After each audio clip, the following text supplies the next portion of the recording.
Chapter 1 एक लंबे समय से प्रतीक्षित पार्टी। जब बैग एंड के श्री बिल्बो बैगिंस ने घोषणा की कि वे शीघ्र ही एक विशेष भव्य पार्टी के साथ अपना 11वां जन्मदिन मनाएंगे, तो हॉबिटन में काफी चर्चा और उत्साह फैल गया। बिल्बो बहुत अमीर और अनोखा था और अपने उल्लेखनीय गायब होने और अप्रत्याशित वापसी के बाद से 60 साल तक शायर के लिए आश्चर्य की बात थी। अपनी यात्राओं से वह जो धन वापस लाया था वह अब एक स्थानीय किंवदंती बन गया था और ये लोकप्रिय रूप से माना जाता था, चाहे बुरे लोग कुछ भी कहें, कि बैग एंड की पहाड़ी खजाने से भरी सुरंगों से भरी हुई थी।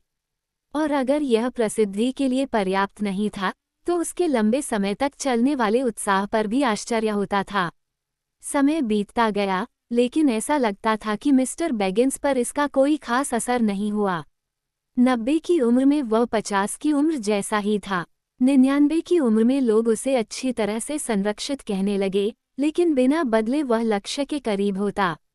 कुछ लोग थे जिन्होंने अपना सिर हिलाया और सोचा कि यह बहुत अच्छी बात है। यह अनुचित लगता था कि किसी के पास जाहिर तौर पर चिरस्थायी जवानी के साथ साथ कथित तौर पर अटूट धन भी हो। उन्होंने कहा, इसके लिए भुगतान करना होगा। ये प्राकृतिक नहीं है और इससे परेशानी आएगी। लेकिन अभी तक कोई परेशानी नहीं आई थी और चूंकि मी बैगिंस अपने पैसे के साथ उदार थे, इसलिए ज्यादातर लोग उनकी अजीबोगरीब हरकतों और उनकी अच्छी किस्मत को माफ करने को तैयार थे। वे अपने रिश्तेदारों, बेशक सेक्विले बैगिंस को छोड़कर से मिलने जुलने के लिए तैयार रहते थे और उनके कई समर्पित प्रशंसक थे।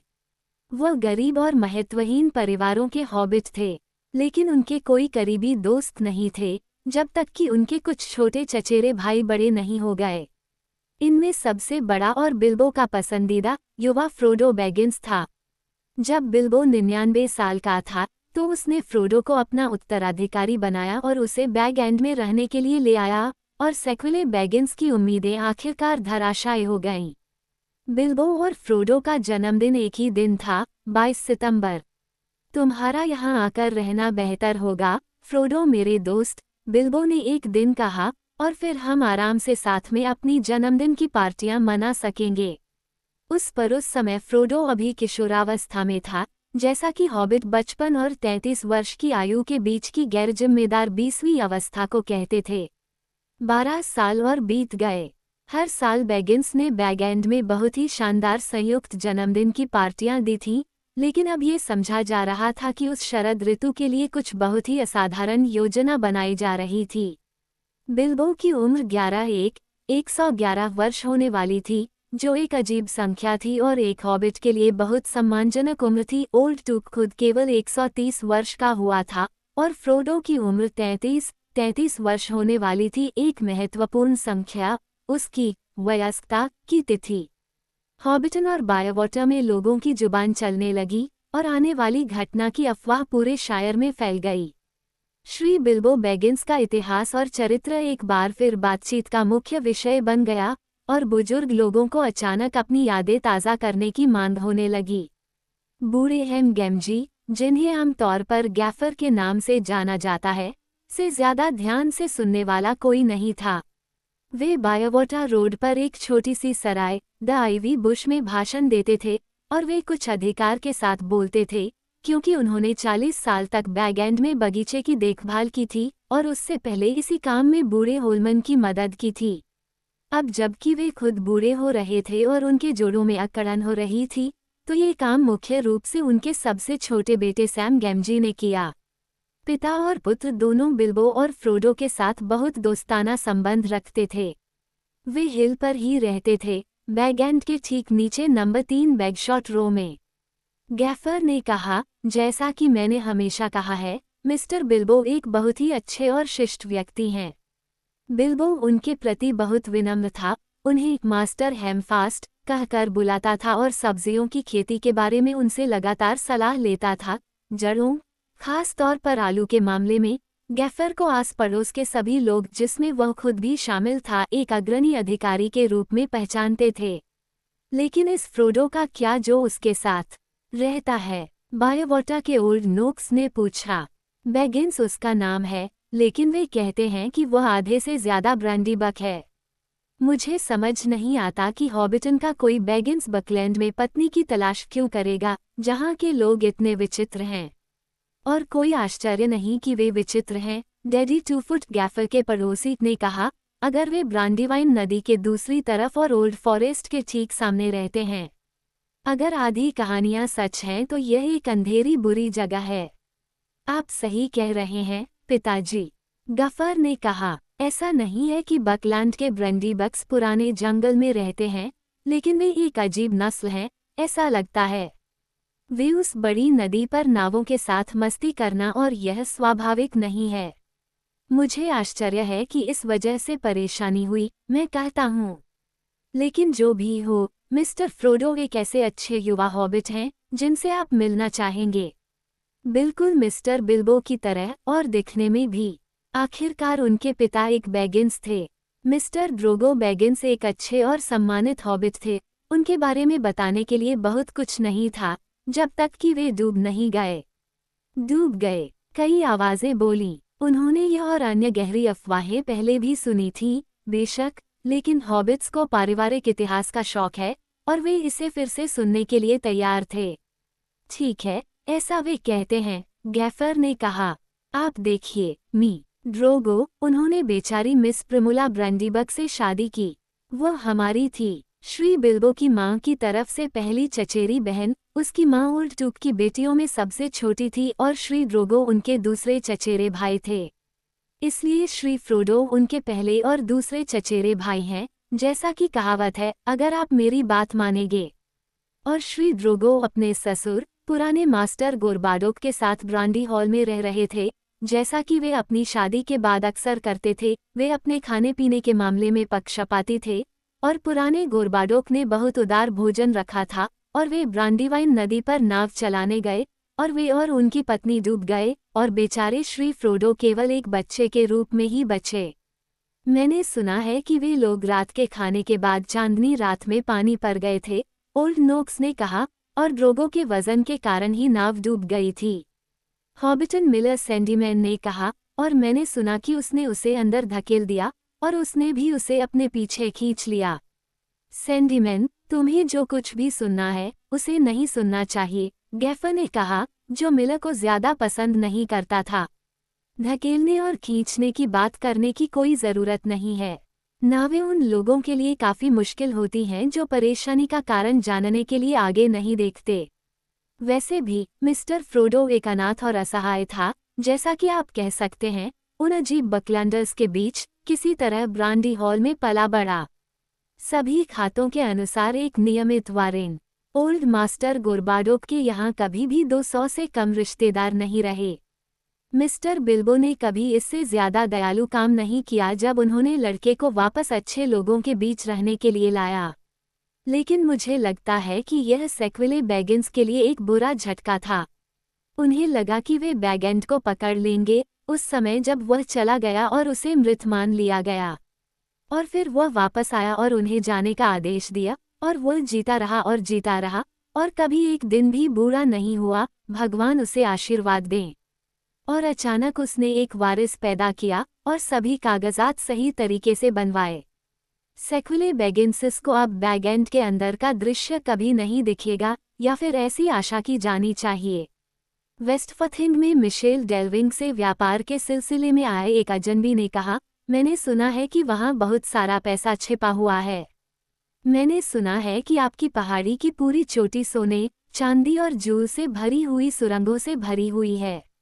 तो फिर तुमने मेरी बात से ज्यादा सुना है, गैफर ने जवाब दिया। मैं जूल के बारे में कुछ नहीं जानता। मी बिल्बो अपने पैसे के साथ आज़ाद है, और ऐसा लगता है कि इसकी कोई कमी नहीं है, लेकिन मैं सुरंग बनाने के बारे में नहीं जानता। मैंने मी बिल्बो को तब देखा था जब वे वापस आए थे, 60 साल पहले की बात है, जब मैं एक बालक था। मैं बहुत पहले ही ओल्ड होलमैन, वे मेरे पिता के चचेरे भाई थे, के पास प्रशिक्षु के रूप में आया था, लेकिन उन्होंने मुझे बैगेंड में लोगों को बगीचे में रौंदने और जाल बिछाने से रोकने में मदद करने के लिए रखा था, जबकि बिक्री चल रही थी। और इस सब के बीच में मी बिल्बो एक टट्टू और कुछ बहुत बड़े बैग और कुछ संदूकों के साथ पहाड़ी पर चढ़ते हैं। मुझे संदेह नहीं है कि वे ज्यादातर खजाने से भरे हुए थे जो उन्होंने विदेशी भागों से इकट्ठा किया था, जहां सोने के पहाड़ हैं, वे कहते हैं, लेकिन सुरंगों को भरने के लिए पर्याप्त नहीं था। लेकिन मेरे लड़के सैम को इसके बारे में अधिक पता होगा। वह बैग एंड में अंदर बाहर रहता है। वह पुराने दिनों की कहानियों का दीवाना है और वह मिस्टर बिल्बो की सभी कहानियां सुनता है। मिस्टर बिल्बो ने उसे अक्षर सिखा दिए हैं, इसका मतलब कोई नुकसान नहीं है, ध्यान रहे, और मुझे उम्मीद है कि इससे कोई नुकसान नहीं होगा। एल्व्स और ड्रैगन्स, मैंने उससे कहा, गोभी और आलू मेरे और तुम्हारे लिए बेहतर हैं। अपने से बेहतर लोगों के व्यवसाय में मत उलझो, वरना तुम इतनी बड़ी मुसीबत में पड़ जाओगे, मैं उससे कहता हूँ। और मैं ये बात दूसरों से भी कह सकता हूँ, उसने अजनबी और मिले की ओर देखते हुए कहा। लेकिन गैफर अपने दर्शकों को आश्वस्त नहीं कर पाया। बिल्बो की दौलत की कहानी अब हॉबिट की युवा पीढ़ी के दिमाग में बहुत मजबूती से बैठ चुकी थी। लेकिन वह शायद पहले जो लाया था, उसमें और भी कुछ जोड़ रहा है, मिले ने आम राय व्यक्त करते हुए तर्क दिया। वह अक्सर घर से बाहर रहता है, और उससे मिलने आने वाले अजीबोगरीब लोगों को देखिए, रात में आने वाले बौने, और वह बूढ़ा भटकता हुआ जादूगर गैंडाल्फ और सब।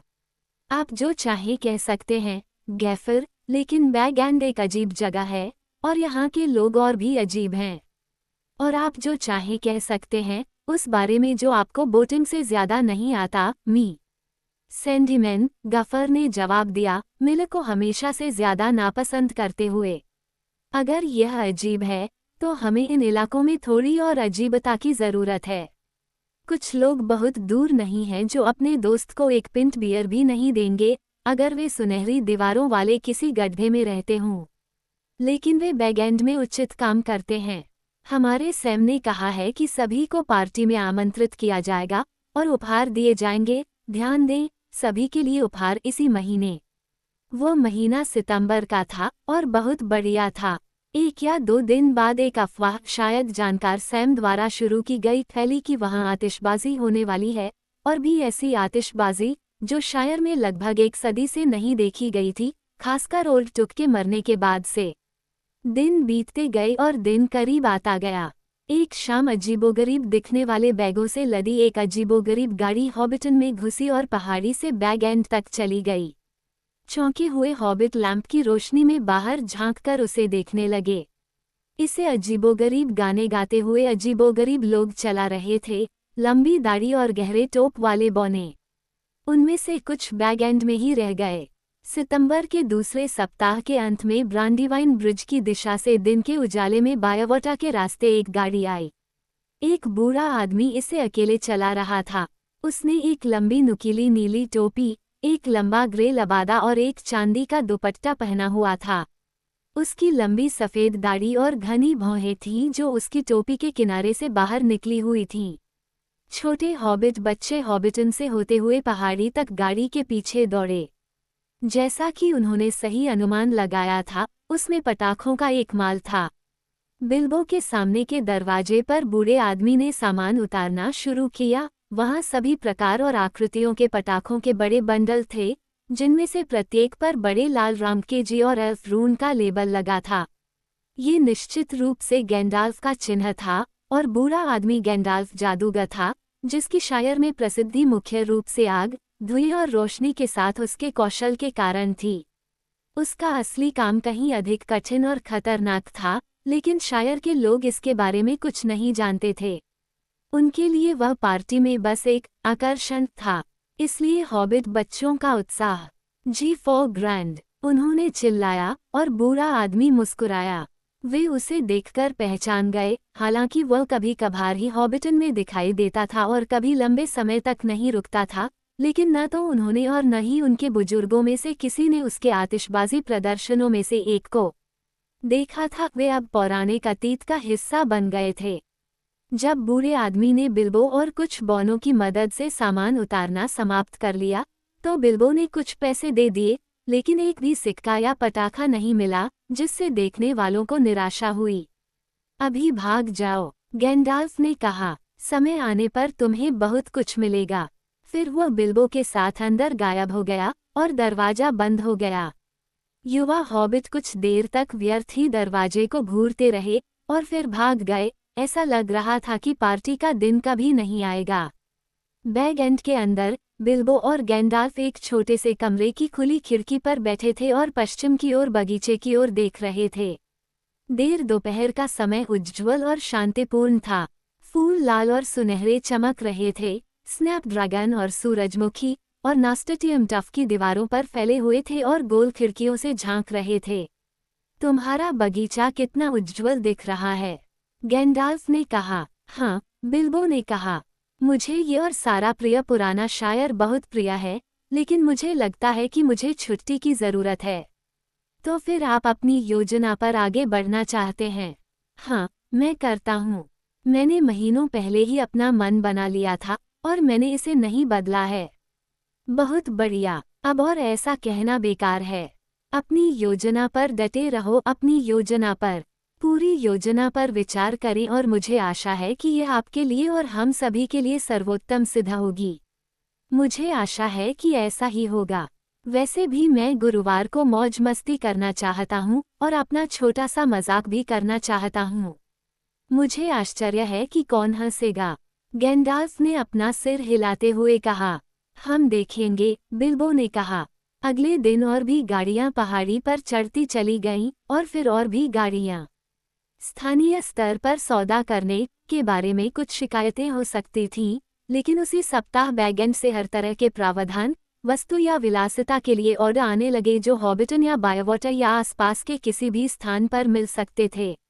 लोग उत्साहित हो गए और उन्होंने कैलेंडर पर दिनों को टिक करना शुरू कर दिया और वे निमंत्रण की उम्मीद में उत्सुकता से डाकिये की प्रतीक्षा करने लगे।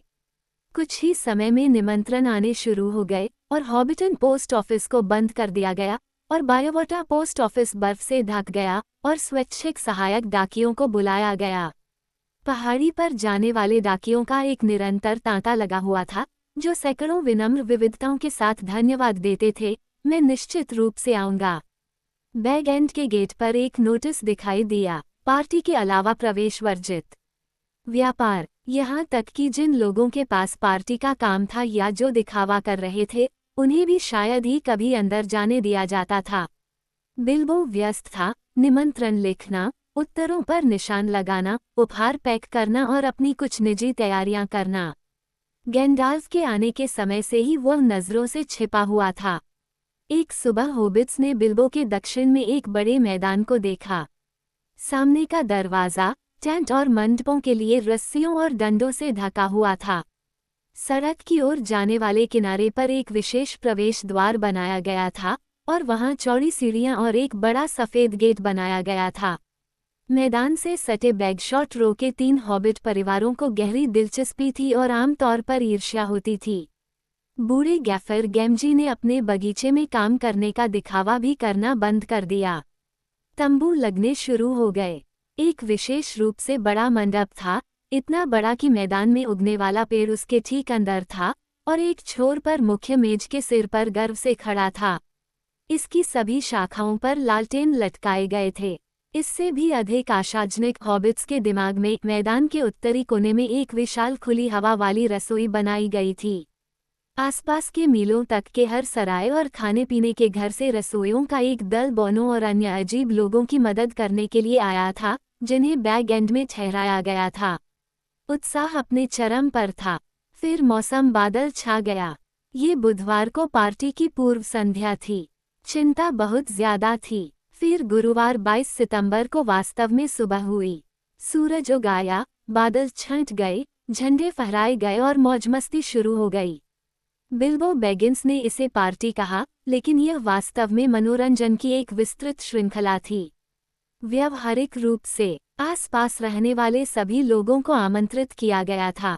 बहुत कम लोग संयोग से अनदेखा कर दिए गए थे, लेकिन चूंकि वे सभी आए थे, इसलिए इससे कोई फर्क नहीं पड़ा। शायर के अन्य भागों से भी कई लोगों को आमंत्रित किया गया था और कुछ सीमा के बाहर से भी आए थे। बिल्बो ने नए सफ़ेद गेट पर मेहमानों और परिवर्धन से व्यक्तिगत रूप से मुलाकात की। उन्होंने सभी को उपहार दिए। बाद वाले वे थे जो पीछे के रास्ते से बाहर गए और फिर गेट से अंदर आए। हॉबिट अपने जन्मदिन पर दूसरों को उपहार देते हैं। आमतौर पर बहुत महंगे नहीं और इस अवसर पर इतने भव्य भी नहीं, लेकिन ये कोई बुरी व्यवस्था नहीं थी। दरअसल हॉबिटन और बायवॉटर में साल में हर दिन किसी न किसी का जन्मदिन होता था, इसलिए उन भागों में हर हॉबिट को कम से कम सप्ताह में एक बार कम से कम एक उपहार पाने का उचित मौका मिलता था। लेकिन वे कभी भी उनसे ऊबते नहीं थे। इस अवसर पर उपहार असाधारण रूप से अच्छे थे। हॉबिट बच्चे इतने उत्साहित थे कि कुछ समय के लिए वे खाने के बारे में लगभग भूल ही गए। ऐसे खिलौने थे जो उन्होंने पहले कभी नहीं देखे थे, सभी सुंदर और कुछ स्पष्ट रूप से जादुई थे। उनमें से कई वास्तव में एक साल पहले ऑर्डर किए गए थे और माउंटेन और डेल से पूरे रास्ते आए थे और असली बौने निर्मित थे। जब सभी अतिथियों का स्वागत हो चुका था और वे अंततः गेट के अंदर थे, गाने, नृत्य, संगीत, खेल और, जाहिर है, भोजन और पेय थे। 3 आधिकारिक भोजन थे, दोपहर का भोजन, चाय और रात का खाना या रात का खाना। लेकिन दोपहर के भोजन और चाय की खासियत ये थी कि उस समय सभी मेहमान एक साथ बैठकर खाना खाते थे। अन्य समय में बहुत सारे लोग 11 बजे से लेकर 6:30 बजे तक लगातार खाते पीते रहते थे, जब आतिशबाजी शुरू होती थी। आतिशबाजी गैंडाल्फ द्वारा बनाई गई थी, वे न केवल उसके द्वारा लाई गई थीं, बल्कि उसने स्वयं डिज़ाइन और बनाई भी थीं, और विशेष प्रभाव, सेट के टुकड़े और रॉकेट की उड़ानें भी उसने ही बनाई थीं। लेकिन स्क्विब क्रैकर्स, बैक्रपर, स्पार्कलर, मशालें, बोने मोमबत्तियाँ, एल्फ फाउंटेन, गॉब्लिन बाकर और थंडर क्लैप्स का भी भरपूर वितरण किया गया था। वे सभी शानदार थे। गैंडाल्फ की कला उम्र के साथ बेहतर होती गई। वहाँ रॉकेट थे, जैसे कि पक्षियों की उड़ान हो, जो मधुर आवाज में गा रहे हों। वहाँ हरे पेड़ थे, जिनके तने काले धुएं के रंग के थे, उनके पत्ते ऐसे खिले थे जैसे कि एक पल में पूरा वसंत खिल गया हो, और उनकी चमकती हुई शाखाएं चकित होबिट्स पर चमकते हुए फूल गिरा रही थीं, जो उनके उल्टे चेहरों को छूने से ठीक पहले एक मीठी खुशबू के साथ गायब हो गए। वहाँ तितलियों के फव्वारे थे जो पेड़ों में चमकते हुए उड़ रहे थे। वहाँ रंगीन आग के खंभे थे जो ऊपर उठे और चील या नौकायन जहाज या उड़ते हुए हंसों के झुंड में बदल गए। वहाँ लाल गरज और पीली बारिश की बौछार थी। वहाँ चांदी के भालों का एक जंगल था जो अचानक एक युद्धरत सेना की तरह चिल्लाते हुए हवा में उछला और 100 गर्म सांपों की तरह फुफकारते हुए फिर से पानी में उतर आया। और बिल्बो के सम्मान में एक आखिरी आश्चर्य भी था, और इसने हॉबिट्स को बहुत चौंका दिया, जैसा कि गैंडाल्फ ने इरादा किया था। रोशनी बुझ गई, एक बड़ा धुआं उठा। इसने खुद को दूर से दिखने वाले पहाड़ जैसा आकार दिया और शिखर पर चमकने लगा। इसने हरे और लाल रंग की लपटें उगल दी। एक लाल सुनहरा ड्रैगन बाहर निकला जो वास्तविक आकार का नहीं था, लेकिन बहुत ही वास्तविक था। उसके जबड़ों से आग निकल रही थी, उसकी आंखें नीचे की ओर चमक रही थीं। एक दहाड़ सुनाई दी और वह भीड़ के सिरों के ऊपर से 3 बार उड़ गया। वे सभी झुक गए और कई लोग मुंह के बल गिर पड़े। ड्रैगन एक एक्सप्रेस ट्रेन की तरह गुजरा, कलाबाजी की और बहरा करने वाले विस्फोट के साथ बायोवोटा पर फट गया। ये रात के खाने का संकेत है, बिल्बो ने कहा। दर्द और घबराहट एक ही बार में गायब हो गई और पराजित हॉबिट अपने पैरों पर कूद पड़े।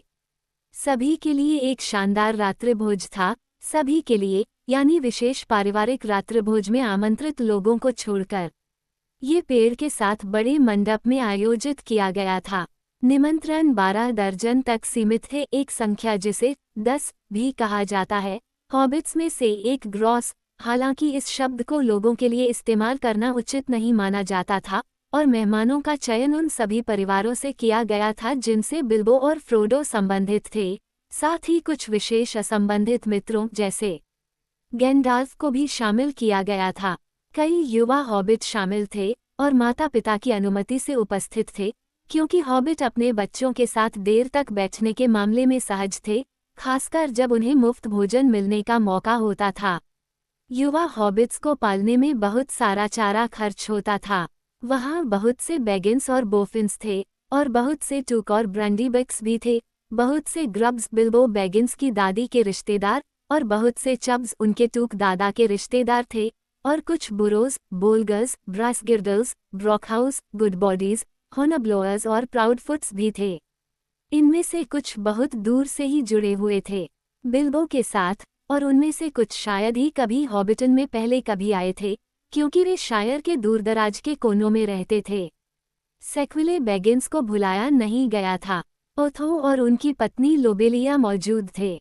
वे बिल्बो को नापसंद करते थे और फ्रोडो से घृणा करते थे, लेकिन निमंत्रण कार्ड इतना शानदार था, जो सुनहरे स्याही से लिखा गया था, कि उन्हें लगा कि इसे मना करना असंभव है। इसके अलावा उनके चचेरे भाई बिल्बो कई सालों से भोजन में विशेषज्ञता रखते थे और उनकी मेज की बहुत प्रतिष्ठा थी। सभी 144 मेहमानों को एक सुखद दावत की उम्मीद थी, हालांकि वे अपने मेजबान के खाने के बाद के भाषण एक अपरिहार्य वस्तु से डरते थे। वो कविता के नाम पर कुछ अंशों को घसीटने के लिए प्रवृत्त था, और कभी-कभी 1 या 2 गिलास के बाद अपनी रहस्यमय यात्रा के बेतुके रोमांच का संकेत देता था। मेहमान निराश नहीं हुए, उन्होंने एक बहुत ही सुखद दावत का आनंद लिया, वास्तव में एक मनोरंजक, समृद्ध, प्रचुर, विविध और लंबे समय तक।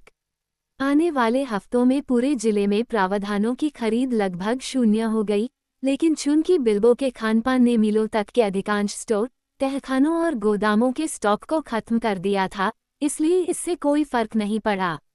दावत के बाद कम या ज्यादा भाषण हुआ। हालांकि ज्यादातर लोग अब सहनशील मूड में थे, उस आनंददायक अवस्था में जिसे वे कोने भरना कहते थे। वे अपने पसंदीदा पे पी रहे थे और अपने पसंदीदा व्यंजनों को खा रहे थे और उनके डर भूल गए थे। वे कुछ भी सुनने के लिए तैयार थे और हर पूर्ण विराम पर जयकार करने के लिए तैयार थे। मेरे प्यारे लोगों, बिल्बो ने अपनी जगह पर खड़े होकर कहा, सुनो, सुनो, सुनो। वे चिल्लाए और एक स्वर में इसे दोहराते रहे, ऐसा लग रहा था कि वे इसे सुनने के लिए अनिच्छुक हैं। अपनी ही सलाह पर अमल करें। बिल्बो अपनी जगह से चला गया और रोशनी वाले पेड़ के नीचे एक कुर्सी पर जाकर खड़ा हो गया। लालटेन की रोशनी उसके चमकते चेहरे पर पड़ रही थी, उसकी कढ़ाईदार रेशमी वास्कट पर सुनहरे बटन चमक रहे थे। वे सभी उसे खड़े हुए देख सकते थे, एक हाथ हवा में लहरा रहा था, दूसरा उसकी पतलून की जेब में था। मेरे प्यारे बैगिंस और बोफिन्स, उसने फिर शुरू किया, और मेरे प्यारे टुक्स और ब्रांडीबैक्स, और ग्रब्स, और चब्स, और बरोअर्स, और हॉनब्लोअर्स, और बोलगर्स, ब्रासगिर्डल्स, गुड बॉडीज, ब्रॉकहाउसेस और प्राउड फुट्स, प्राउड फीट। मंडप के पीछे से एक बुजुर्ग हॉबिट चिल्लाया। उसका नाम, जाहिर है, प्राउड फुट था, और यह नाम काफी योग्य था। उसके पैर बड़े थे, असाधारण रूप से रोएदार, और दोनों ही मेज पर थे। प्राउड फुट्स, बिल्बो ने दोहराया। साथ ही मेरे अच्छे सेक्विले बैगिंसेस का भी, जिनका मैं बैग एंड में आखिरकार स्वागत करता हूँ। आज मेरा 111वां जन्मदिन है। मैं आज 11 वर्ष का हो गया हूँ। हुर्रे, हुर्रे, बहुत बहुत बधाई, वे चिल्लाए, और उन्होंने खुशी से मेजों पर हथौड़ा मारा। बिल्बो शानदार प्रदर्शन कर रहा था। ये वह प्रकार की सामग्री थी जो उन्हें पसंद थी, संक्षिप्त और स्पष्ट। मुझे उम्मीद है कि आप सभी भी मेरी तरह ही आनंद ले रहे होंगे। गगनभेदी जयकारे, हाँ और नहीं की पुकार, तुरही और सींग, पाइप और बांसुरी और अन्य संगीत वाद्ययंत्रों की आवाज। जैसा कि कहा गया है, वहाँ कई युवा हॉबिट मौजूद थे। सैकड़ों संगीतमय पटाखे फोड़े गए थे। उनमें से अधिकांश पर डेल का निशान था, जो अधिकांश हॉबिट को बहुत कुछ नहीं बताता था, लेकिन वे सभी सहमत थे कि वे अद्भुत पटाखे थे। उनमें छोटे, लेकिन सही बनावट और मंत्रमुग्ध करने वाले स्वर वाले वाद्ययंत्र थे। वास्तव में, एक कोने में कुछ युवा टूक और ब्रांडीबक्स ने, ये सोचकर कि अंकल बिल्बो ने अपनी बात समाप्त कर ली है, क्योंकि उन्होंने स्पष्ट रूप से वह सब कह दिया था जो आवश्यक था, अब एक अचानक ऑर्केस्ट्रा बनाया और एक मज़ेदार नृत्य धुन शुरू की। मास्टर एवर्ड टूक और मिस मेलिलोड ब्रांडीबक एक मेज पर बैठे और अपने हाथों में घंटियां लेकर स्प्रिंगर रिंग नृत्य करने लगे, एक सुंदर नृत्य, लेकिन काफी जोरदार। लेकिन बिल्बो ने अपनी बात पूरी नहीं की थी।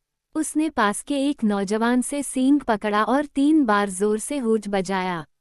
शोर शांत हो गया। मैं तुम्हें ज्यादा देर तक नहीं रोकूंगा, वह चिल्लाया।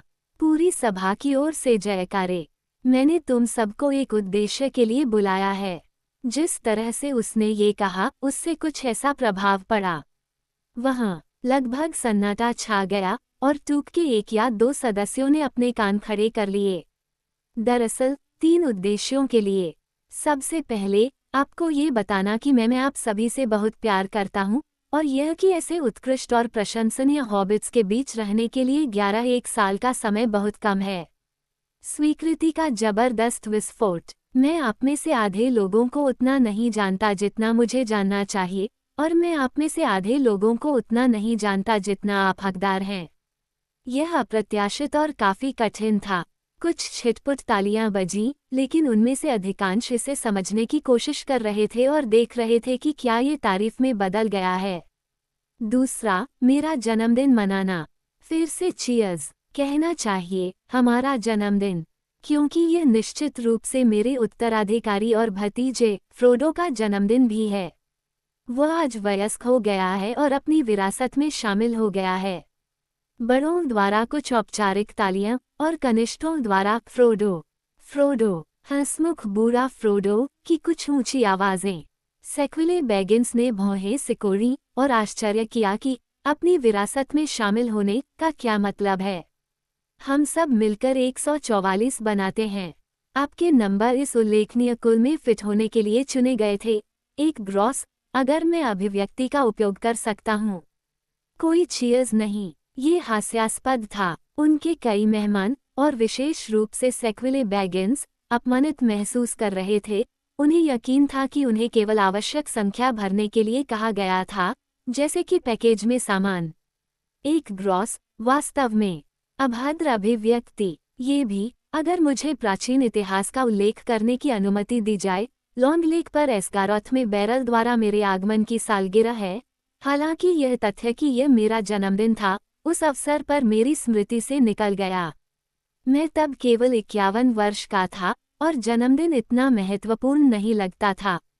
हालांकि भोज बहुत शानदार था। हालांकि मुझे याद है, उस समय मुझे बहुत सर्दी थी और मैं केवल थग यू वेरी बुच कह सका था। अब मैं इसे और अधिक सही ढंग से दोहराता हूँ। मेरी छोटी सी पार्टी में आने के लिए आपका बहुत बहुत धन्यवाद। जिद्दी चुप्पी। वे सभी डर गए थे कि अब कोई गीत या कोई कविता आसन थी और वे उब रहे थे। वह बात करना बंद क्यों नहीं कर सकता था और उन्हें अपना स्वास्थ्यवर्धक पे पीने देता। लेकिन बिल्बो ने न तो गाया और न ही पाठ किया। वह एक पल के लिए रुका। तीसरी और अंतिम बात, उन्होंने कहा, मैं एक घोषणा करना चाहता हूँ। उन्होंने कहा। यह आखिरी शब्द इतनी जोर से और अचानक बोला कि जो लोग अभी भी उठ सकते थे वे उठ बैठे। मुझे ये घोषणा करते हुए खेद है कि, जैसा कि मैंने कहा, 11 साल आपके बीच बिताने के लिए बहुत कम समय है। यह अंत है। मैं जा रहा हूँ। मैं अब जा रहा हूँ। अलविदा। वह नीचे उतरा और गायब हो गया। एक तेज रोशनी चमकी और सभी मेहमान पलकें झपकाने लगे। जब उन्होंने अपनी आंखें खोली तो बिल्बो कहीं नजर नहीं आया। 144 हॉबिट्स अवाक होकर पीछे बैठ गए। बूढ़े ओडो प्राउडफुट ने अपने पैर टेबल से हटाए और पैर पटकने लगे। फिर एक मृत सन्नाटा छा गया, जब तक कि अचानक कई गहरी सांसों के बाद हर बैगिंस, बोफिन, टूक, ब्रंडीबक, ग्रब, चब, बरोअस, बोलगर, ब्रेसगिरडल, ब्रॉकहाउस, गुडबॉडी, होनब्लोअर और प्राउडफुट ने बात करना शुरू नहीं कर दिया। तुरंत। आमतौर पर इस बात पर सहमति थी कि मजाक बहुत ही घटिया था और मेहमानों को सदमे और झुंझलाहट से उबारने के लिए और ज्यादा खाने पीने की जरूरत थी। वह पागल है। मैंने हमेशा ऐसा कहा है, शायद सबसे लोकप्रिय टिप्पणी थी। यहाँ तक कि टूक कुछ अपवादों के साथ भी बिल्बो के व्यवहार को बेतुका मानते थे। उस समय उनमें से ज्यादातर ने यह मान लिया था कि उसका गायब होना एक हास्यास्पद मजाक से ज्यादा कुछ नहीं था। लेकिन बूढ़े रोरी ब्रेंडीबक को इतना यकीन नहीं था। न तो उम्र और न ही भारी भरकम डिनर ने उनकी बुद्धि को धुंधला कर दिया था और उन्होंने अपनी बहू एस्मेरिल्डा से कहा, इसमें कुछ गड़बड़ है, मेरी प्यारी। मुझे लगता है कि पागल बैगिंस फिर से भाग गया है। मूर्ख बूढ़ा मूर्ख। लेकिन चिंता क्यों? उसने अपने साथ खाने पीने की चीजें नहीं ली हैं। उसने फ्रोडो को फिर से शराब भेजने के लिए जोर से पुकारा। फ्रोडो ही एकमात्र ऐसा व्यक्ति था जो कुछ नहीं बोला था। कुछ समय तक वह बिल्बो की खाली कुर्सी के पास चुपचाप बैठा रहा और सभी टिप्पणियों और सवालों को नज़रअंदाज करता रहा।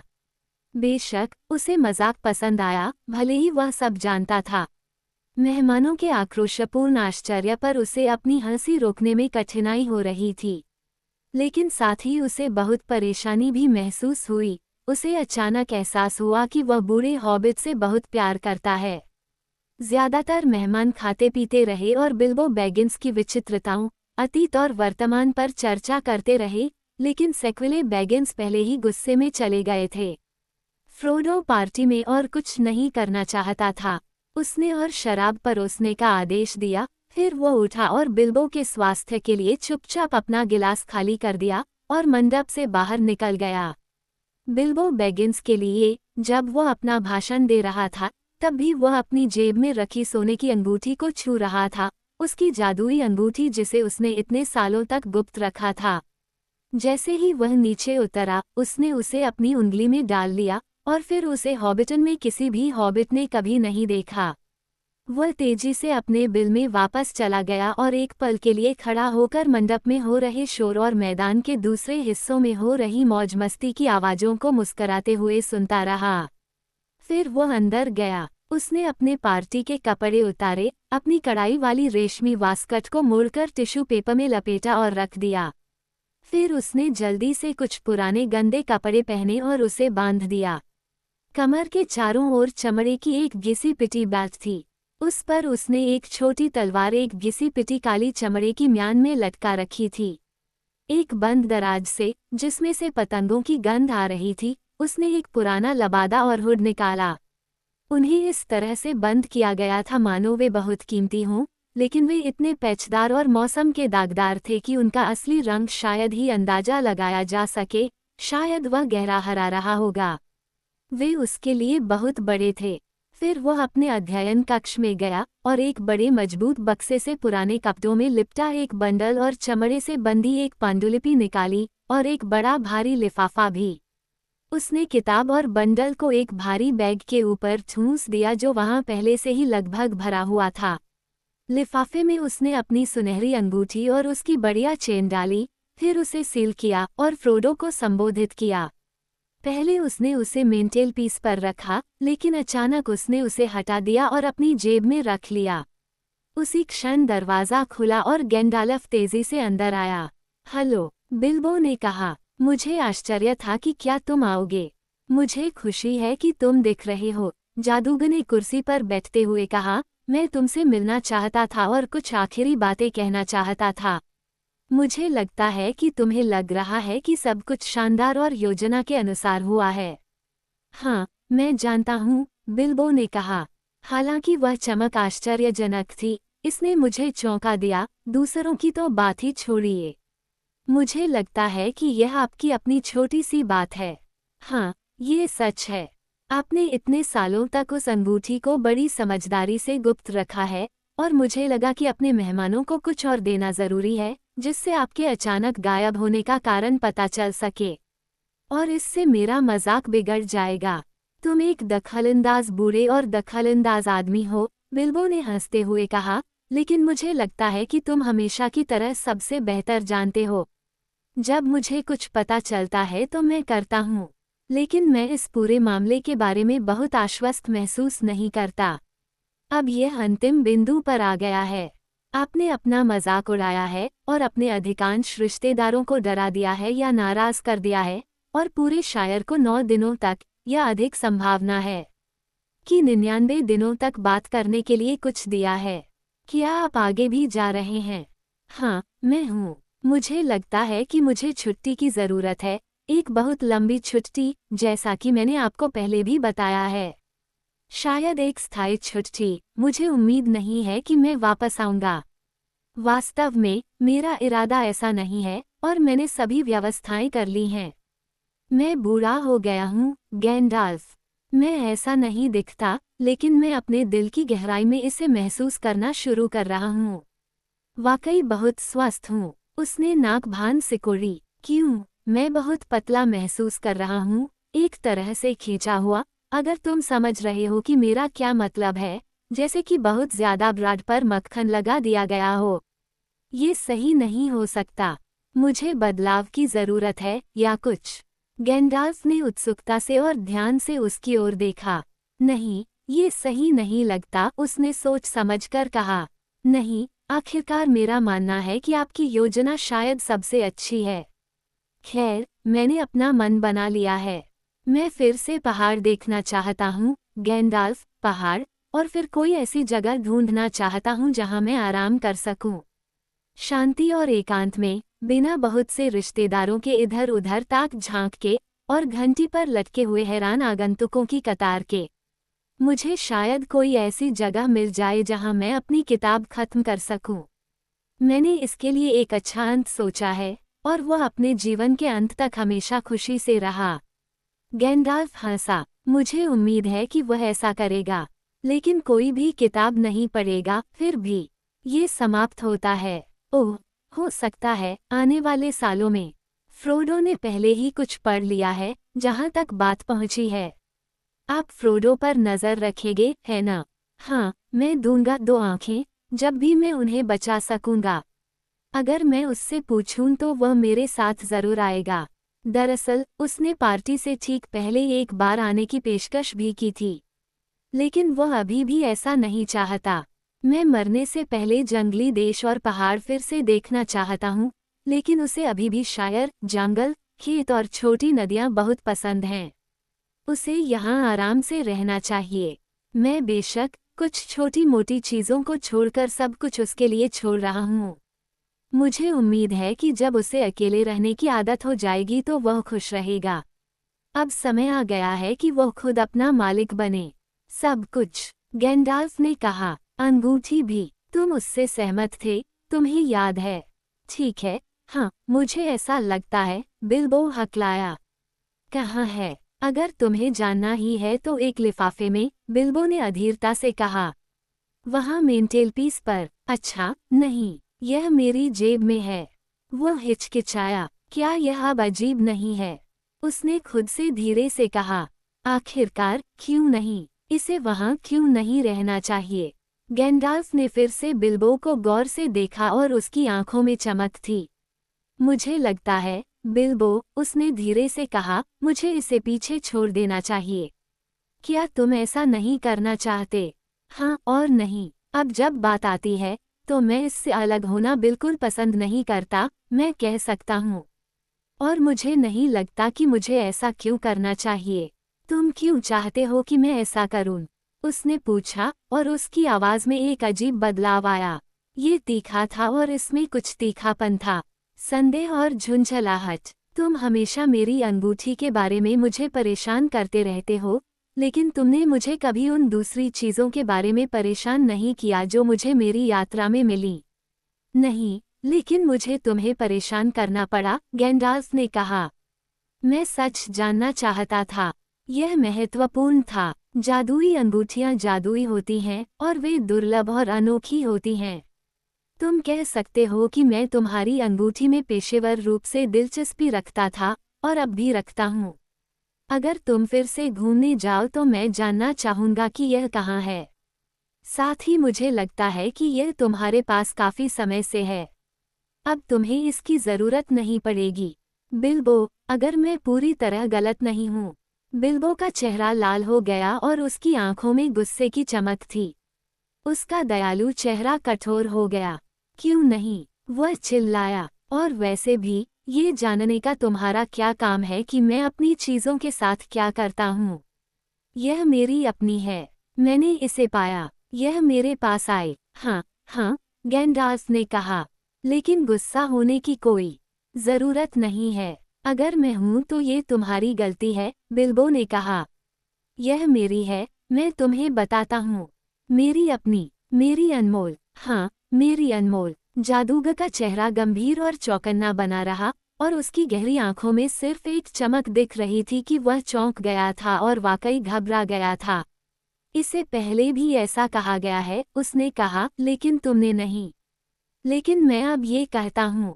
और क्यों नहीं? भले ही गोलम ने एक बार यही कहा हो। अब यह उसका नहीं, बल्कि मेरा है, और मैं इसे अपने पास रखूंगा, मैं कहता हूँ। गैंडाल्फ खड़ा हो गया। उसने सख्ती से कहा, अगर तुम ऐसा करोगे तो तुम मूर्ख होगे। बिल्बो, उसने कहा, तुम अपने हर शब्द से यह बात स्पष्ट करते हो। इसने तुम पर बहुत ज्यादा पकड़ बना ली है। इसे जाने दो, और फिर तुम खुद जा सकते हो और आज़ाद हो सकते हो। बिल्बो ने हठपूर्वक कहा, मैं जैसा चाहूंगा वैसा करूंगा और जैसा चाहूंगा वैसा चलूंगा। अब मेरे प्यारे हॉबिट, गैंडाल्फ ने कहा, तुम्हारी सारी जिंदगी हम दोस्त रहे हैं और तुम पर मेरा कुछ एहसान है। आओ, जैसा तुमने वादा किया था वैसा करो, इसे छोड़ दो। ठीक है, अगर तुम्हें मेरी अंगूठी चाहिए तो कहो। बिल्बो चिल्लाया, लेकिन तुम्हें वो नहीं मिलेगी। मैं अपनी कीमती अंगूठी किसी को नहीं दूंगा, मैं तुम्हें बताता हूँ। उसका हाथ उसकी छोटी तलवार की मूठ पर चला गया। गैंडाल्फ की आंखें चमक उठीं। उसने कहा, अब जल्दी ही गुस्सा होने की बारी मेरी होगी। अगर तुम फिर से ऐसा कहोगे तो मैं गुस्सा हो जाऊंगा। तब तुम ग्रे गैंडाल्फ को बिना किसी आवरण के देखोगे। उसने हॉबिट की ओर एक कदम बढ़ाया और वह लंबा और खतरनाक लगने लगा। उसकी छाया ने छोटे से कमरे को भर दिया। बिल्बो दीवार से सट गया, जोर जोर से सांस ले रहा था। उसका हाथ उसकी छाती को पकड़ रहा था। अपनी जेब में डाल लिया। वे कुछ देर तक एक दूसरे के सामने खड़े रहे और कमरे की हवा में झुनझुनी होने लगी। गैंडाल्फ की आंखें हॉबिट पर टिकी रहीं। धीरे धीरे उसके हाथ ढीले पड़ गए और वह कांपने लगा। मुझे नहीं पता कि तुम पर क्या बीत गई है, गैंडाल्फ, उसने कहा। तुम पहले कभी ऐसे नहीं रहे। ये सब क्या है? यह मेरा है न? मैंने इसे पाया, और अगर मैंने इसे नहीं रखा होता तो गोलम मुझे मार देता। मैं चोर नहीं हूँ, चाहे उसने कुछ भी कहा हो। मैंने तुम्हें कभी ऐसा नहीं कहा, गैंडाल्फ ने जवाब दिया। और मैं ऐसा नहीं हूँ। मैं तुम्हें लूटने की कोशिश नहीं कर रहा हूँ, बल्कि तुम्हारी मदद करना चाहता हूँ। काश तुम मुझ पर भरोसा करते, जैसा कि तुम करते थे। वह मुड़ा और छाया चली गई। वो फिर से एक बूढ़े भूरे आदमी में सिमट गया, जो झुका हुआ और परेशान था। बिल्बो ने अपनी आंखों पर हाथ फेरा। मुझे खेद है, उसने कहा, लेकिन मुझे बहुत अजीब लगा। और फिर भी यह एक तरह से राहत की बात होगी कि अब मुझे इससे परेशान नहीं होना पड़ेगा। यह मेरे दिमाग में हाल ही में बहुत बढ़ रहा है। कभी कभी मुझे ऐसा लगता है कि यह मेरी ओर देख रही एक आंख है, और मैं हमेशा इसे पहनना और गायब हो जाना चाहता हूँ। क्या आपको पता नहीं है, या सोचता हूँ कि क्या ये सुरक्षित है, और यह सुनिश्चित करने के लिए इसे बाहर खींचता हूँ। मैंने इसे बंद करने की कोशिश की, लेकिन मैंने पाया कि मैं इसे अपनी जेब में रखे बिना आराम नहीं कर सकता। मुझे नहीं पता क्यों, और मैं अपना मन नहीं बना पा रहा हूँ। तो फिर मेरी बात पर भरोसा करो, गैंडाल्फ ने कहा। ये बिल्कुल बनावटी है। जाओ और इसे पीछे छोड़ दो। इसे अपने पास रखना बंद करो। इसे फ्रोडो को दे दो, और मैं उसकी देखभाल करूंगा। बिल्बो एक पल के लिए तनावग्रस्त और अनिर्णित खड़ा रहा। फिर उसने आह भरी। ठीक है, उसने प्रयास करते हुए कहा, मैं करूंगा। फिर उसने अपने कंधे उचकाए और कुछ हद तक दुखी होकर मुस्कुराया। आखिरकार इस पार्टी का उद्देश्य यही है, जन्मदिन पर ढेर सारे उपहार देना और किसी तरह उन्हें एक ही समय पर देना आसान बनाना। इससे अंत में यह आसान नहीं हुआ, लेकिन मेरी सारी तैयारियां बर्बाद हो जाना अफसोस की बात होगी। इससे मजाक बिल्कुल बिगड़ जाएगा, गैंडाल्फ ने कहा। वास्तव में इससे वह एकमात्र बिंदु समाप्त हो जाएगा जो मैंने इस मामले में देखा था। बहुत बढ़िया, बिल्बो ने कहा। बाकी सबके साथ यह भी फ्रोडो के पास जाता है। उसने गहरी सांस ली। और अब मुझे वाकई शुरू करना होगा, नहीं तो कोई और मुझे पकड़ लेगा। मैंने अलविदा कह दिया है, और मैं ये सब फिर से नहीं कर सकता। उसने अपना बैग उठाया और दरवाजे की ओर बढ़ गया। जादूगर ने कहा, तुम्हारी जेब में अभी भी अंगूठी है। अच्छा, तो मेरी जेब में है, बिल्बो ने कहा, और मेरी वसीयत और दूसरे सभी दस्तावेज भी। बेहतर होगा कि तुम इसे ले जाओ और मुझे दे दो। ये सबसे सुरक्षित रहेगा। नहीं, अंगूठी मुझे मत दो, गैंडाल्फ ने कहा। इसे मेंटेलपीस पर रख दो। फ्रोडो के आने तक ये वहाँ सुरक्षित रहेगी। मैं उसका इंतजार करूंगा। बिल्बो ने लिफाफा निकाला, लेकिन जैसे ही वो उसे घड़ी के पास रखने वाला था, उसका हाथ पीछे की ओर झटका और पैकेट फर्श पर गिर गया। इससे पहले कि वो उसे उठा पाता, जादूगर ने झुककर उसे पकड़ लिया और उसकी जगह पर रख दिया। हॉबिट के चेहरे पर फिर से गुस्से की एक झलक दिखाई दी। अचानक उसके चेहरे पर राहत की भावना और हंसी आ गई। अच्छा, बस इतना ही, उसने कहा। अब मैं चलता हूँ। वे हॉल में चले गए। बिल्बो ने स्टैंड से अपनी पसंदीदा छड़ी चुनी, फिर उसने सीटी बजाई। 3 बौने अलग अलग कमरों से बाहर आए जहां वे व्यस्त थे। क्या सब कुछ तैयार है? बिल्बो ने पूछा। सब कुछ पैक और लेबल किया हुआ है, उन्होंने उत्तर दिया। सब कुछ ठीक है, तो फिर शुरू करते हैं। वह सामने के दरवाजे से बाहर निकला। रात बहुत अच्छी थी और काला आसमान सितारों से भरा हुआ था। उसने हवा सूंघते हुए ऊपर देखा। क्या मज़ा है! बौनों के साथ फिर से सड़क पर निकलना कितना मज़ेदार है। यही तो मैं वाकई चाहता था, सालों से। अलविदा, उसने कहा, अपने पुराने घर को देखते हुए और दरवाजे पर झुकते हुए। अलविदा, गैंडल्फ। अभी के लिए अलविदा, बिल्बो। अपना ख्याल रखना। तुम काफ़ी बूढ़े हो गए हो और शायद काफ़ी समझदार भी। अपना ख्याल रखना। मुझे कोई परवाह नहीं है। तुम मेरी चिंता मत करो। मैं अब भी उतना ही खुश हूँ जितना पहले कभी था, और यह बहुत कुछ कह रहा है। लेकिन समय आ गया है। मैं आखिरकार अपने पैरों से बहकने लगा हूँ, उसने कहा, और फिर धीमी आवाज में, मानो खुद से ही, उसने अंधेरे में धीरे से गाया। सड़क हमेशा आगे बढ़ती रहती है। दरवाजे से नीचे जहाँ से इसकी शुरुआत हुई थी। अब रास्ता बहुत आगे निकल गया है, और मुझे उसका अनुसरण करना ही होगा, यदि मैं कर सकूं, उत्सुक कदमों से उसका पीछा करते हुए। जब तक कि वह किसी बड़े रास्ते से न जुड़ जाए जहां कई रास्ते और काम मिलते हैं। और फिर कहाँ, मैं नहीं बता सकता। वो कुछ देर के लिए चुप हो गया। फिर बिना कुछ कहे वह खेतों और तंबुओं में रोशनी और आवाज़ों से दूर हो गया और अपने 3 साथियों के साथ अपने बगीचे में चला गया और लंबी नदी के किनारे दौड़ता हुआ चला गया। वह नीचे की ओर एक बाड़ में एक नीची जगह से कूद गया और घास के मैदानों में चला गया। रात में घास में हवा की सरसराहट की तरह गुजर गया। गैंडाल्फ कुछ देर तक अंधेरे में उसे घूरता रहा। अलविदा, मेरे प्यारे बिल्बो, हमारी अगली मुलाकात तक, उसने धीरे से कहा और घर के अंदर चला गया। कुछ ही देर बाद फ्रोडो आया और उसे अंधेरे में बैठा, गहरी सोच में डूबा हुआ पाया। क्या वह चला गया है? उसने पूछा। हाँ, गैंडाल्फ ने उत्तर दिया, वह अंततः चला गया। काश, मेरा मतलब है, मैं आज शाम तक यही उम्मीद करता रहा कि यह सिर्फ एक मजाक था, फ्रोडो ने कहा। लेकिन मैं अपने दिल में जानता था कि वो वाकई जाना चाहता था। वो हमेशा गंभीर चीज़ों के बारे में मजाक करता था। काश मैं उसे विदा करने के लिए जल्दी वापस आ जाता। मुझे लगता है कि अंत में वह चुपचाप खिसक जाना ही पसंद करता था, गैंडाल्फ ने कहा।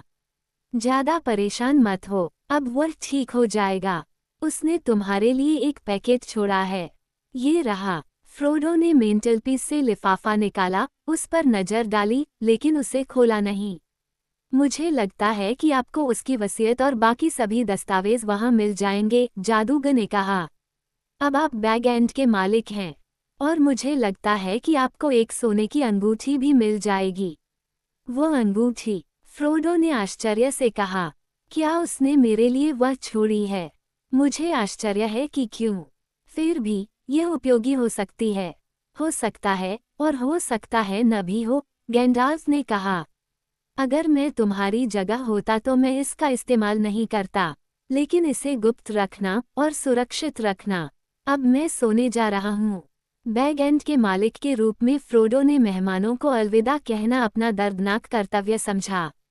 अजीबोगरीब घटनाओं की अफवाहें अब तक पूरे मैदान में फैल चुकी थीं, लेकिन फ्रोडो ने सिर्फ इतना कहा कि इसमें कोई संदेह नहीं कि सुबह तक सब कुछ साफ हो जाएगा।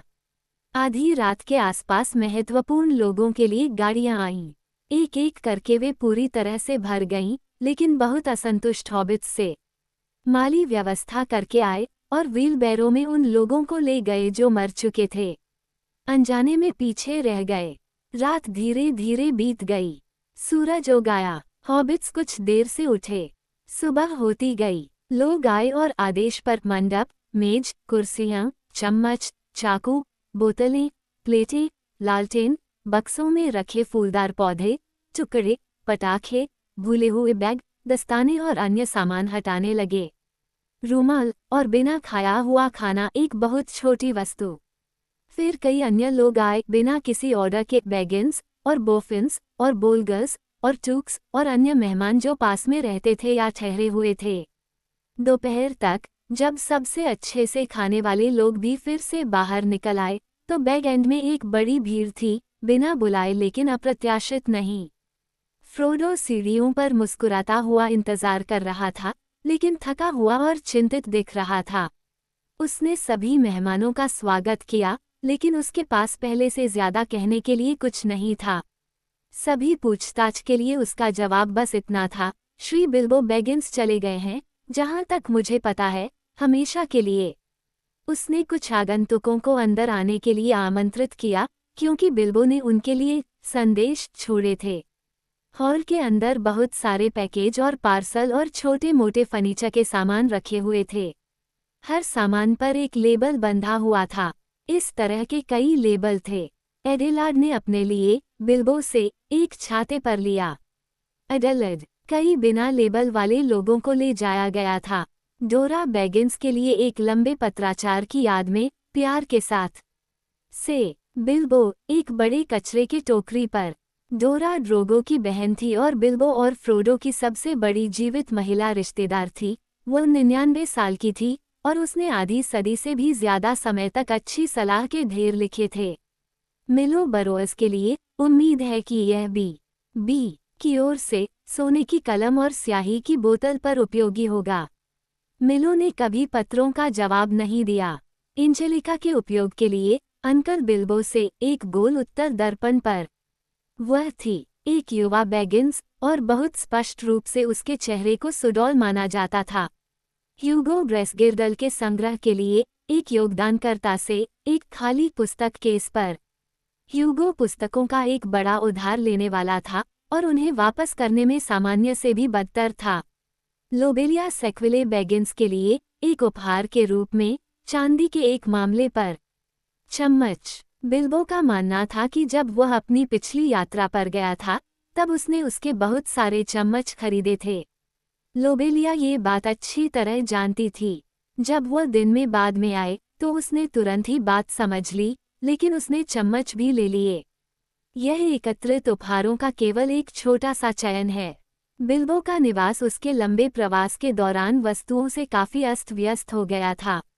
जीवन हॉबिट होल्स में अव्यवस्थित होने की प्रवृत्ति थी, जिसके लिए जन्मदिन पर बहुत सारे उपहार देने की प्रथा काफी हद तक जिम्मेदार थी। बेशक ऐसा नहीं है कि जन्मदिन के उपहार हमेशा नए होते थे। भूले बिसरे उपयोग के एक या दो पुराने मठ थे जो पूरे जिले में घूमते थे, लेकिन बिल्बो ने आमतौर पर नए उपहार दिए थे और जो मिले थे उन्हें रख लिया था। पुराना छेद अब थोड़ा साफ हो रहा था। हर एक अलग अलग विदाई उपहार पर बिल्बो द्वारा व्यक्तिगत रूप से लिखे गए लेबल थे और कई में कुछ न कुछ बात या कोई मजाक था। लेकिन जाहिर है ज्यादातर चीजें वहां दी गईं जहां उनकी जरूरत थी और उनका स्वागत किया गया। गरीब हॉबिट और खास तौर पर बैगशॉट रो के लोगों ने बहुत अच्छा किया। बूढ़े गैफर गैमजी को 2 बोरी आलू, एक नई कुदाल, एक ऊनी वास्कट और जोड़ों की चरमराहट के लिए मरहम की एक बोतल मिली। बूढ़े रोरी ब्रेंडीबक को बहुत आतिथ्य के बदले में ओल्ड विन्यार्ड्स की 1 दर्जन बोतलें मिली, साउथ फार्थिंग से एक मजबूत रेड वाइन और अब काफी परिपक्व, जैसा कि बिल्बो के पिता ने रखा था। रोरी ने बिल्बो को पूरी तरह से माफ कर दिया और पहली बोतल के बाद उसे एक बेहतरीन साथी चुना। फ्रोडो के लिए हर चीज भरपूर मात्रा में छोड़ी गई थी और जाहिर है सभी मुख्य खजाने, साथ ही किताबें, तस्वीरें और जरूरत से ज्यादा फर्नीचर उसके कब्जे में छोड़ दिए गए थे। हालांकि पैसे या आभूषणों का कोई संकेत या उल्लेख नहीं था। एक भी पैसा या कांच का मन का नहीं दिया गया था। उस दोपहर फ्रोडो के लिए बहुत मुश्किल समय था। एक झूठी अफवाह कि पूरे घर में मुफ्त सामान बांटा जा रहा है जंगल में आग की तरह फैल गई और कुछ ही देर में वो जगह ऐसे लोगों से भर गई जिनका वहां कोई काम नहीं था, लेकिन उन्हें बाहर नहीं रखा जा सकता था। लेबल फाड़ दिए गए और आपस में मिल गए और झगड़े शुरू हो गए। कुछ लोगों ने हॉल में अदला बदली और सौदे करने की कोशिश की और अन्य लोगों ने छोटी छोटी चीजें चुराने की कोशिश की जो उनके नाम पर नहीं थी, या ऐसी कोई भी चीज जो अवांछित या अनदेखी लग रही थी। गेट तक जाने वाली सड़क को बैरों और हाथगाड़ियों से रोक दिया गया था। हंगामे के बीच में ही सेक्विले बैगिंस आ गए। फ्रोडो कुछ देर के लिए बाहर चला गया था और उसने अपने दोस्त मेरी ब्रैंडीबक को सब कुछ देखने के लिए छोड़ दिया था। जब ओथो ने जोर से फ्रोडो से मिलने की मांग की तो मेरी ने विनम्रता से सिर झुकाया। उन्होंने कहा, वह अस्वस्थ हैं, वह आराम कर रहे हैं। तुम्हारा मतलब है कि वह छिप रहा है, लोबेलिया ने कहा। वैसे भी हम उसे देखना चाहते हैं और हम उसे देखना चाहते हैं। बस जाओ और उसे बता दो। मैरी ने उन्हें हॉल में काफी देर तक छोड़ा और उन्हें चम्मचों के रूप में मिले उपहार को देखने का समय मिल गया। इससे उनका गुस्सा नहीं सुधरा। आखिरकार उन्हें अध्ययन कक्ष में ले जाया गया। फ्रोडो एक मेज पर बैठा था और उसके सामने बहुत सारे कागजात थे। वह अस्वस्थ दिख रहा था किसी भी हालत में सेक्विले बैगिंस को देखने के लिए, और वह खड़ा हो गया, अपनी जेब में कुछ लेकर बेचैन हो रहा था। लेकिन उसने बहुत विनम्रता से बात की। सेक्विले बैगिंस काफी आक्रामक थे। उन्होंने उसे कई मूल्यवान और बिना लेबल वाली चीजों के लिए दोस्तों के बीच की तरह खराब सौदेबाजी की पेशकश करके शुरुआत की। जब फ्रोडो ने जवाब दिया कि केवल बिल्बो द्वारा निर्देशित चीजें ही दी जा रही हैं, तो उन्होंने कहा कि पूरा मामला बहुत ही संदिग्ध है। ओथो ने कहा, मेरे लिए केवल एक बात स्पष्ट है, और वह ये कि आप इससे बहुत अच्छा कर रहे हैं। मैं वसीयत देखने पर जोर देता हूँ। ओथो बिल्बो का उत्तराधिकारी होता, लेकिन फ्रोडो को गोद लेने के कारण ऐसा नहीं हो पाया। उसने वसीयत को ध्यान से पढ़ा और नाक भान सिकोड़ ली। दुर्भाग्य से ये बहुत स्पष्ट और सही था, हॉबिट्स के कानूनी रीति रिवाजों के अनुसार, जिसमें अन्य बातों के अलावा लाल स्याही में गवाहों के साथ हस्ताक्षर की मांग की जाती है। फिर से नाकाम हो गया। उसने अपनी पत्नी से कहा, और 60 साल के इंतजार के बाद, चम्मच, फिडलस्टिक। उसने फ्रोडो की नाक के नीचे अपनी उंगलियां चटकाईं और नीचे गिर गया। लेकिन लोबेलिया से इतनी आसानी से छुटकारा नहीं पाया जा सकता था। थोड़ी देर बाद फ्रोडो ये देखने के लिए अध्ययन कक्ष से बाहर आया कि चीजें कैसे चल रही हैं, और पाया कि वह अभी भी जगह जगह घूम रही थी, कोने कोने की जांच कर रही थी और फर्श पर थपथपा रही थी। उसने उसे परिसर से बाहर निकाल दिया। उसके बाद उसने कई छोटे लेकिन बल्कि मूल्यवान सामान निकाले जो किसी तरह उसकी छतरी के अंदर गिर गए थे। उसका चेहरा ऐसा लग रहा था मानो वह किसी बहुत ही विनाशकारी विचार के बारे में सोच रही हो। विदाई भाषण, लेकिन वह सीढ़ी पर पीछे मुड़कर कहने के लिए बस इतना ही कह पाई, युवा साथी, तुम जीवन भर पछताते रहोगे। तुम भी क्यों नहीं चले गए? तुम यहाँ के नहीं हो, तुम बैगिंस नहीं हो, तुम ब्रांडीबक हो। क्या तुमने सुना, मेरी? अगर तुम चाहो तो यह अपमान था, फ्रोडो ने कहा और उसके सामने दरवाजा बंद कर दिया। यह एक तारीफ थी, मेरी ब्रांडीबक ने कहा, और इसलिए निश्चित रूप से ये सच नहीं है। फिर वे छेद के चारों ओर चले गए और 3 युवा हॉबिट तो बोफिन और एक बोलगर को बाहर निकाल दिया, जो एक तहखाने की दीवारों में छेद कर रहे थे। फ्रोडो का युवा सांचो प्राउडफुट बूढ़े ओडो प्राउडफुट के पोते के साथ भी झगड़ा हुआ, जिसने बड़ी पेंट्री में खुदाई शुरू कर दी थी, जहां उसे लगा कि कोई प्रतिध्वनि है। बिल्बो के सोने की किंवदंती ने जिज्ञासा और आशा दोनों को जगाया। पौराणिक सोने के लिए रहस्यमय तरीके से प्राप्त, यदि सकारात्मक रूप से गलत तरीके से प्राप्त नहीं, जैसा कि हर कोई जानता है, किसी भी व्यक्ति की खोज के लिए है जब तक खोज बाधित न हो जाए। जब उसने सांचो को काबू में करके उसे बाहर धकेल दिया, तो फ्रोडो हॉल में एक कुर्सी पर गिर पड़ा। उसने कहा, मेरी दुकान बंद करने का समय हो गया है। दरवाजा बंद करो, और आज किसी के लिए भी इसे मत खोलना, भले ही वे कोई बैटरिंग राम लेकर आएं। फिर वह देर से चाय का एक कप लेकर खुद को तरोताजा करने चला गया। वो अभी बैठा ही था कि सामने के दरवाजे पर हल्की दस्तक हुई। शायद फिर से लोबेलिया ही होगी, उसने सोचा। उसने जरूर कोई बहुत ही बुरा विचार सोचा होगा और उसे कहने के लिए फिर से वापस आई होगी। यह इंतजार किया जा सकता है। वह चाय पीने लगा। दस्तक बार बार हुई, बहुत तेज, लेकिन उसने ध्यान नहीं दिया।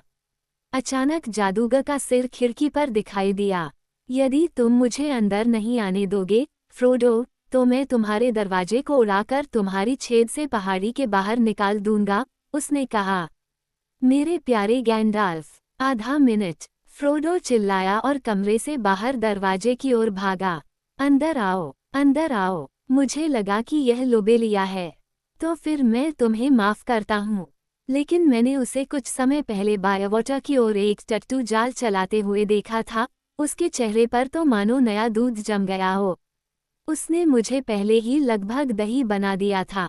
ईमानदारी से कहूँ तो मैंने बिल्बो की अंगूठी पहनने की कोशिश की थी। मैं गायब होना चाहता था। ऐसा मत करो, गंडाल्फ ने बैठते हुए कहा। उस अंगूठी से सावधान रहना, फ्रोडो। दरअसल इसी के बारे में मैं आखिरी बात कहने आया हूँ। अच्छा, इसके बारे में क्या? तुम्हें पहले से क्या पता है? केवल वही जो बिल्बो ने मुझे बताया। मैंने उसकी कहानी सुनी है, उसने इसे कैसे पाया और कैसे इसका इस्तेमाल किया, मेरा मतलब है अपनी यात्रा के दौरान। कौन सी कहानी? मुझे आश्चर्य है, गैंडाल्फ ने कहा। ओह, वो नहीं जो उसने बोनो को बताया और अपनी किताब में लिखा, फ्रोडो ने कहा। मेरे यहाँ रहने के तुरंत बाद उसने मुझे सच्ची कहानी बताई। उसने कहा कि तुमने उसे तब तक परेशान किया जब तक उसने तुम्हें नहीं बताया, इसलिए मुझे भी जान लेना चाहिए। हमारे बीच कोई रहस्य नहीं है, फ्रोडो, उसने कहा, लेकिन उन्हें आगे नहीं जाना है। ये वैसे भी मेरा है। ये दिलचस्प है, गैंडाल्फ ने कहा। अच्छा, तुमने इस सब के बारे में क्या सोचा? अगर आपका मतलब है कि वर्तमान के बारे में ये सब गढ़ना, तो मुझे लगा कि यह सच्ची कहानी है और मुझे इसमें किसी तरह का बदलाव करने का कोई मतलब नहीं दिखता। वैसे भी बिल्बो का ऐसा करना बिल्कुल भी पसंद नहीं था और मुझे यह अजीब लगा।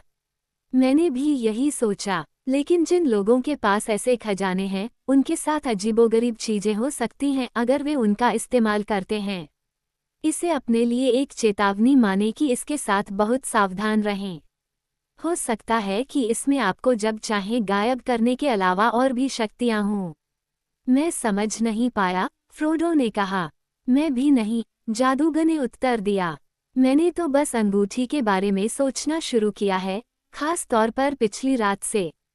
चिंता करने की कोई ज़रूरत नहीं है। लेकिन अगर तुम मेरी सलाह मानो तो तुम इसका इस्तेमाल बहुत कम करोगे या बिल्कुल नहीं करोगे।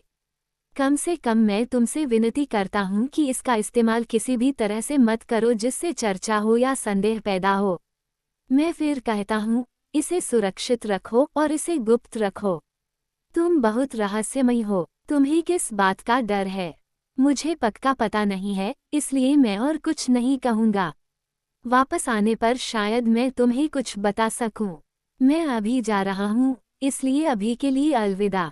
वो उठ खड़ा हुआ। तुरंत, फ्रोडो चिल्लाया। क्यों? मुझे लगा कि तुम कम से कम एक सप्ताह तक रुकोगे। मैं तुम्हारी मदद का इंतजार कर रहा था। मैं चाहता तो था, लेकिन मुझे अपना इरादा बदलना पड़ा। मैं कुछ समय के लिए दूर रह सकता हूँ, लेकिन मैं जल्द ही फिर से आपसे मिलने आऊँगा। जब आप मुझे देखें तो मेरी प्रतीक्षा करें। मैं चुपचाप अंदर चला जाऊंगा। मैं अब खुलेआम शायर में नहीं जाऊंगा। मुझे लगता है कि मैं बहुत अलोकप्रिय हो गया हूँ। वे कहते हैं कि मैं उपद्रवी हूँ और शांति भंग करता हूँ। कुछ लोग तो मुझ पर बिल्बो को भगाने या इससे भी बुरा करने का आरोप लगा रहे हैं। अगर आप जानना चाहते हैं, तो आपके और मेरे बीच उसकी संपत्ति हड़पने की साजिश है। कुछ लोग, फ्रोडो ने कहा। तुम्हारा मतलब ओथो और लोबेलिया से है? कितना घिनौना। अगर मैं बिल्बो को वापस ला सकता और उसके साथ देश में घूमने निकल सकता, तो मैं उन्हें बैग एंड और बाकी सब कुछ दे देता। मुझे शायर बहुत पसंद है, लेकिन मैं किसी तरह से यह इच्छा करने लगा कि काश मैं भी वहां गया होता। मुझे आश्चर्य है कि क्या मैं उसे फिर कभी देख पाऊंगा। मैं भी यही सोचता हूँ, गैंडाल्फ ने कहा। और मुझे कई अन्य बातों पर आश्चर्य होता है। अब अलविदा, अपना ख्याल रखना, मेरा ख्याल रखना, खासकर अप्रत्याशित समय पर। अलविदा। फ्रोडो ने उसे दरवाजे तक छोड़ा। उसने अपना हाथ आखिरी बार हिलाया और आश्चर्यजनक गति से चला गया, लेकिन फ्रोडो को लगा कि बूढ़ा जादूगर असामान्य रूप से झुका हुआ लग रहा था, लगभग ऐसा लग रहा था जैसे वह बहुत भारी वजन उठा रहा हो। शाम ढल रही थी और उसका लबादा पहने हुए व्यक्ति जल्दी से गोधूली में गायब हो गया। फ्रोडो ने उसे लंबे समय तक फिर से नहीं देखा।